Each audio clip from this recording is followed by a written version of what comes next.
sore para pemirsa TVRI Kalbar dimanapun Anda berada. Jumpa lagi dengan saya Yesika Cukarestu di acara Mimbar Konghucu yang kali ini dengan tema mengenal lebih dekat agama Konghucu yang disiarkan langsung dari TVRI Kalimantan Barat.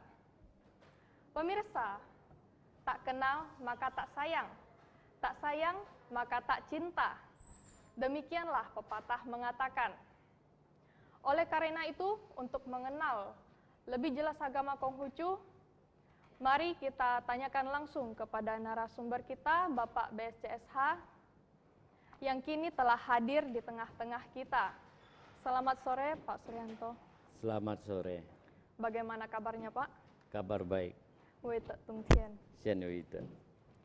Pak Suryanto, Ya. mengapa agama Konghucu ini menggunakan nama Nabi Konghucu untuk menyebutkan agama ini, yaitu agama Konghucu? Maka mohon dijelaskan agar kita dapat mengetahui lebih jelas tentang agama ini. Oke, terima kasih Taucin Jessica. Selamat sore pemirsa TVRI Kalimantan Barat yang berbahagia. Wei Te Tung Tien. Kebetulan sekarang dalam suasana Imlek dan Cap Gome, maka tak lupa saya mengucapkan selamat tahun baru Imlek 2565 dan Cap Gome. Tadi menjawab pertanyaan dari Taucin Jessica, di Indonesia agama Konghucu disebut agama Konghucu di Indonesia, sedangkan di negara asalnya itu kurang dikenal namanya agama Konghucu. Yang dikenal adalah Ruciao. Apa itu Ruciao? Artinya apa? Ruciao adalah agama yang lembut, yang halus budi pekertinya, penuh dengan susila, dan kaum yang terpelajar. Nah, dalam bahasa Teochew itu disebut juga. Kalau dalam bahasa Hakkanya disebut jikau. Nah, kenapa di Indonesia disebut agama Konghucu? Ini dikarenakan para sarjana barat yang mengadakan beberapa ratus tahun yang lalu, para sarjana barat mengadakan penelitian di daratan Tiongkok. Jadi yang diteliti adalah peradaban di Tiongkok, kebudayaan serta keagamaan. Dari sekian banyak tokoh di Tiongkok, yang paling populer adalah Nabi Konghucu. Maka banyak tulisan-tulisan dari peneliti barat mengenai Nabi Konghucu. Nah, di situ disebut Confucius. Oleh orang barat disebut Confucius. Dan ajarannya itu adalah Konfusianisme. Nah, lama-kelamaan karena begitu banyak tulisan-tulisan dari masyarakat peneliti barat, lama-kelamaan akhirnya di Indonesia lebih sering dan lebih lazim dipakai agama Konghucu gitu. Nah, Pak Suryanto, tadi pada awal acara saya sudah mengucapkan Wei Te Tung Tien, dan Bapak Suryanto menjawab Sian Yuite. Nah, apa sih makna di dalam salam Wei Te Tung Tien tersebut? Ya, untuk menyapa sesama umat Konghucu atau yang seiman, kita biasanya menyebut Wei Te Tung Tien. Artinya adalah hanya kebajikan Tuhan berkenan. Hanya kebajikan Tuhan berkenan. Dalam bahasa Teochew disebut Ui Tek Tong Thi, Kam Tong Tong. Dalam bahasa Hakka disebut Bui Tet Tung Tien. kamtung etung. Kamtung itu mempengaruhi atau terpengaruh. Jadi kita menyapa sesama umat Konghucu, kita menyebutnya Wei Te Tung Tian, dan dijawab tadi Xian Yo Ite. Nah, kalau Xian Yo Ite artinya adalah bersama miliki kebajikan yang satu. Itu. Kalau bisa dijelaskan, tolong jelaskan secara singkat tentang Wei Te Tung Tian ini, Pak. Dan sudah berapa lama adanya ucapan salam tersebut? Baik. Wei Te Tung Tian itu sudah 4.200 tahun yang lalu. Itu diajarkan oleh Nabi. Nabi ini hidup sejaman dengan Nabi Tayu. Nah, ajaran tersebut menyentuh berbagai aspek kehidupan masyarakat. Dan di dalamnya juga menyangkut tentang pemerintahan. Nah, kebetulan nih, ini tahun 2014 ini tahun politik. Jadi sabda Nabi ini perlu didengar oleh para pemangku jabatan, apakah itu kepala daerah, apakah itu calon legislatif, ya.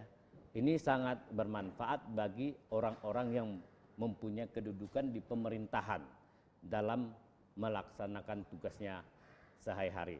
Mungkin saya bisa bacakan mengenai sabda Nabi Yi ini. Dalam sabda Nabi Yi mengingatkan pada penguasa, berhati-hatilah, tegurlah dirimu sendiri bila tiada nampak hal-hal yang meragukan. Jangan lepas dari hukum dan undang-undang. Jangan memperturut kesukaan bersantai di dalam kemalasan. Jangan bernikmat dengan kemaksiatan. Angkatlah orang yang bijaksana dan jangan mendua hati. Singkirkan hal yang jahat tanpa ragu. Rencana yang meragukan jangan diselenggarakan. Kajilah beratus gagasanmu itu, apakah selaras dengan akal sehat. Jangan melanggar jalan suci, sekedar ingin pujian rakyat. Jangan menentang rakyat, sekedar mengikuti keinginan sendiri. Janganlah bermalas, janganlah alpah. Dengan demikian, keempat suku bangsa Yi itu pun akan datang kepada Baginda. Nah, sabda ini termaktub di dalam Sujing atau kitab dokumentasi sejarah. Nah, sabda ini sebenarnya sangat baik bagi penguasa ataupun teman-teman kita yang sekarang lagi caleg nih, supaya pesan-pesan seperti ini bisa didengar dan diamalkan, begitu. Nasihat yang luar biasa ya, Pak ya. Ya. Berarti Nabi ini pernah memberikan nasihat kepada kaisar pada zaman itu. Nah, apa kaitan nasihat ini dengan salam Wei Te Tung Tian tersebut? Ya, Nabi Yi pernah memberikan nasihat kepada Baginda Yu. Waktu itu di daratan Tiongkok ada namanya suku Miao. Suku Miao ini dalam kategori suku yang paling keras kepala. Ya, perbuatannya tidak terpuji, banyak iri dan dengki. Maka Baginda Yu ya berniat untuk menghukum suku Miao ini. Nah, ketika itu datanglah Nabi Yi kepada Baginda Yu. Nabi Yi memberi suatu nasihat kepada Baginda Yu. Yang dinasihatkan adalah salam kita, yaitu Wei Te Tung Tian. Ya. Tiada jarak jauh yang tak terjangkau. Kesombongan mengundang rugi, kerendahan hati menerima berkah. Demikianlah senantiasa jalan suci Tuhan yang Maha Esa. Itulah nasihat Nabi Yi kepada Baginda Yu. Dan Nabi Yi juga ada cerita kepada Baginda Yu. Nah, apa yang diceritakan Nabi kepada Baginda Yu? Nabi bercerita tentang Nabi Sun yang sudah 500 tahun sudah meninggal. Nabi Sun ketika waktu masih kecil, beliau itu tinggal di suatu pegunungan. Tiap hari ke sawah dan menangis terseduh-seduh. Kenapa Nabi Sun waktu kecil menangis terseduh-seduh? Karena ibu tirinya sangat jahat terhadap Nabi Sun ketika kecil. Begitu juga dengan bapak kandungnya. Tetapi Nabi Sun ini orangnya yang sangat berbakti. Sangat berbakti. Nah, dia melayani orang tuanya dengan tulus dan ikhlas. Akhirnya ibu tiri dan bapaknya tersentuh oleh perilaku Nabi Sun ini. Maka dikatakan bahwa iman yang sudah mencapai puncak, ya, iman yang sudah mencapai puncak itu menyentuh Tuhan yang Maha Roh, itu menyentuh Tuhan. Akhirnya orang tua dari Nabi Sun itu mengubah sikap. Akhirnya sayang kepada Nabi Sun. Begitu juga nasihat Nabi ini kepada Baginda Yu. Nah, setelah Baginda Yu memutuskan untuk tidak menyerang suku Miao, akhirnya kepala suku Miao itu tahu bahwa ini berkat nasihat dari Nabi Yi. Dan 70 hari kemudian kepala suku Miao datang kepada Nabi Baginda Yu untuk mengadakan tunduk. Nah, kalau dilihat seperti demikian berarti peperangan tidak terjadi. Karena apa? Karena kebajikan. Maka dikatakan hanya kebajikan Tuhan berkenan. Nah, disitulah keunggulan dari kebajikan itu mengalahkan segalanya. Maka peperangan tidak terjadi, korban manusia yang sia-sia tidak terjadi. Nah, begitu kira-kira. Tadi kita sudah mengetahui tentang Wei Tek Tung Tien. Nah, bagaimana dengan balasan Wei Tek Tung Tien yaitu Xian Yo Ite? Bagaimana sejarah singkatnya? Xian Yo Ite itu artinya bersama, miliki kebajikan yang esa, kebajikan yang satu. Kalau bahasa Teochew-nya yaitu Ham U Cek Tek. Bahasa Hakka-nya Ham Jujit Tet. Ham Jujit Tet. Nah, Xian Yo Ite itu ajaran dari Nabi Yin. Itu sudah berumur 3.800 tahun yang lalu. Nah, ajaran dari Nabi Yin ini, ya, itu ajaran tersebut tersurat dalam suci yang maknanya bahwa Tuhan hanya melindungi kebajikan yang esa. Bila kebajikan itu esa, tiap gerak itu tiada yang tidak membawa berkah. Kalau kebajikan itu menikah, tiap gerak itu pasti membawa naas. Maka rahmat dan naas itu, ya, bukan tergantung orangnya, tetapi tergantung bahaya dan musibah itu tergantung dari perbuatan kebajikannya.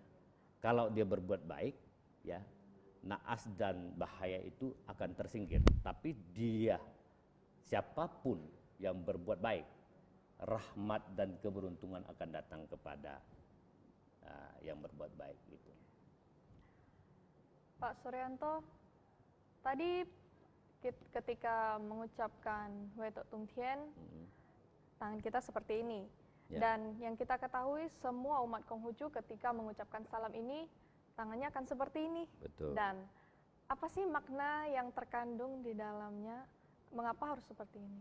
Ya, kita ucapkan salam, memang tangan kita harus begini. Nah, tangan kiri melambangkan ayah atau bapak. Tangan kanan melambangkan ibu, yin dan yang. Bapak dan ibu bersatu, ya, maka terjadilah Ren, itu manusia, itu kita. Nah, kalau 8 jari ini adalah 8 kebajikan atau pate, ya kan? Nah, itu simpan di hati, selalu ingat kepada 8 menjalankan kebajikan dan selalu ingat Tuhan. Maka umat Konghucu itu punya salam seperti ini, punya makna, bukan makna asal aja, ya. gitu kan. Nah, 8 kebajikan, apa saja? Dari 1 sampai 8. Yang pertama adalah xiao. Yang kedua adalah ti. Yang ketiga adalah cung. Yang keempat adalah xin. Yang kelima adalah li. Yang keenam adalah yi. Yang ketujuh adalah lian, yang kedelapan adalah ce. Yang pertama adalah xiao. Apa itu xiao? Xiao adalah berbakti. Berbakti, maksud dari berbakti adalah berbakti kepada orang tua. Orang yang berbakti kepada orang tua itu otomatis akan berbakti kepada Tuhan. Berbakti di sini berbakti dalam arti luas, ya. Berbakti kepada negara juga bisa, berbakti kepada famili dekat yang lebih tua, misalnya kepada paman, kepada abang, kepada kakak, itu juga berbakti. Maka dalam ajaran Konghucu yang pertama adalah berbakti. Terus yang kedua, ti. Ti itu rendah hati. Manusia wajib rendah hati, tapi tidak boleh rendah diri. Ya. Wajib rendah hati. Nah, kalau misalnya orang kaya, ya kan, kalau dia tidak rendah hati, sombong, bagaimana kira-kira pandangan orang terhadap orang kaya tersebut? Tidak disukai yang pastinya. Benar. Begitu juga orang yang sangat pintar, ya kan, tinggi hatinya, ya, berlawan dengan rendah hati, tinggi hatinya, sombong, kesan orang lain terhadap dia seperti apa? Kurang suka toh? Ya. Nah, itulah. Makanya seperti kata pepatah mengatakan, padi yang berisi akan merunduk ya. Nah, maka ajaran Nabi Konghucu yang kedua adalah rendah hati. Terus yang ketiga adalah cung. Ya, cung itu satya. Cung bisa diartikan juga dengan tengah. Nah, yang namanya tengah itu yang terbaik. Misalnya sekarang, Tauchin Jessica terlalu kenyang, enak nggak? Enggak. Nggak enak toh? Iya. Terlalu lapar gimana? Enak nggak? Enggak enak juga. Nah, yang paling penting adalah pas, sedang. Jadi kalau namanya cung itu ada keharmonisan di dalamnya. Ada keselarasan, ada keseimbangan, ya kan? Makanya kita diajarkan selalu pada kata cung. Itu yang ketiga ya. Terus yang keempat, sin, dapat dipercaya. Sin itu dapat dipercaya. Sin. Nah, dulu 50 atau 80 tahun yang lalu, orang tua kita transaksi jual beli tanah atau rumah. Cukup pakai lisan aja, udah terjadi transaksi, nggak pernah ada masalah. Nah sekarang, transaksi jual beli tanah atau rumah, itu di notaris, ya kan, pejabat yang diakui negara. Tapi sering terjadi sengketa, ujung-ujungnya berakhir di pengadilan. Nah, karena kenapa? Sin ini sudah agak langka. Sin sudah agak langka, jadi makanya sin sangat penting. Walaupun langka, kita sebagai umat Konghucu harus pertahankan sin ini. Itu yang keempat. Yang kelima adalah li. Li adalah kesusilaan. Anak-anak ketika masih kecil perlu diberikan etika, sopan santun dalam hidup, baik terhadap orang yang lebih tua atau orang kakak atau abang, harus menghormatinya. Itu etika. Dan etika yang lebih luas pernah disabdakan oleh Nabi Konghucu, mengatakan, yang tidak susila jangan dilihat, tutup mata. Yang tidak susila jangan didengar, tutup telinga. Yang tidak susila jangan dikatakan, ya, tutup mulut. Dan yang tidak susila jangan dilakukan. Jadi Nabi Konghucu sudah sabda dalam kitab suci mengatakan yang tidak susila jangan dilihat, jangan didengar, jangan dikatakan, dan jangan dilakukan. Nah, itulah sabda Nabi terhadap kesusilaan. Terus yang keenam adalah tentang kebenaran. Setiap manusia siapapun dia ingin orang lain memperlakukan dengan adil, ya kan? Tidak mau diperlakukan secara diskriminasi. Ya, memang dulu kita juga pernah diperlakukan secara diskriminasi. Nah, memang kita sering berjuang, berdoa, dan lain-lain. Mudah-mudahan agama Konghucu juga tidak diperlakukan secara diskriminasi. Dan yang kita harapkan, pejabat baik dari presiden sampai ke jenjang paling bawah pun punya niat yang sama dalam hal kebenaran ini. Jadi kebenaran adalah jalan yang paling baik tanpa diskriminasi. Terus yang ke-7 adalah lian. mengenai lian. Lian ini suci hati. Suci hati, hatinya bersih. Manusia pada dasarnya waktu mulai kecil suci hatinya. Tetapi mungkin karena pergaulan segala macam ada kontaminasi dengan segala macam karakter di lapangan, bisa aja terpengaruh. Maka sejak kecil, sejak dini harus dididik anak-anak supaya selalu suci hatinya. Nah, kalau di di pemerintahan atau di swasta, orang sudah terkontaminasi dengan segi misalnya tentang keuangan segala macam. Nah, korupsi ini. Orang yang korupsi itu tidak suci hati, kotor. Makanya Nabi Konghucu mengajak